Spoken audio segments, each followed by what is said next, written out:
One of the questions that actually Dr. Schnaubelt asked me was, that's been there a long time, Lissa.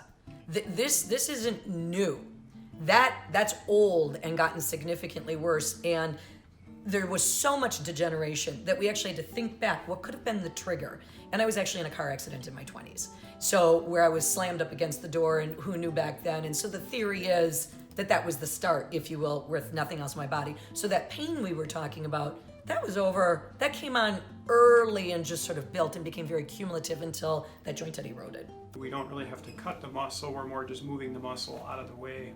So there's less muscle pain, much smaller incision typically, and they don't need as much therapy. They're getting around much quicker.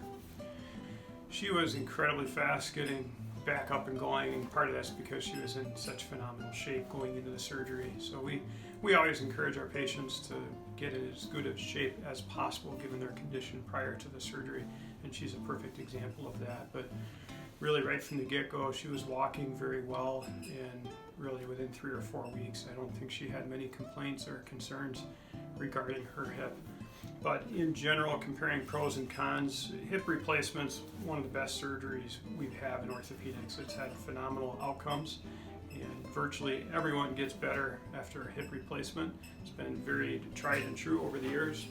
Now the difference from an anterior approach, a surgery from the front of the hip versus posterior from the back, is mainly in the speed of recovery and also the restrictions like we talked about, and just the amount of pain.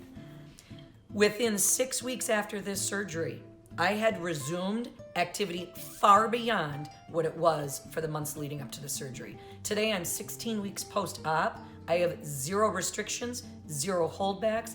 I'm back to impact to the point that I have to tame myself. You know, I'd be like, Lissa, hold on, you're only 16 weeks out, take it easy here. And my participants have actually come up to me and said, oh my gosh, how many cups of coffee have you had this morning? So clearly they're noticing the difference. The quality of my life is skyrocketed. Thumbs up to Dr. Schnaubelt, his physician's assistant, his nurse, Paige, Ethan, the entire team, everybody at Aurora, everybody had a hand in it. From the person who picked me up at the car, put me in a wheelchair to make sure I got safely to that pre-op room, to the person who put me in the car to get back home.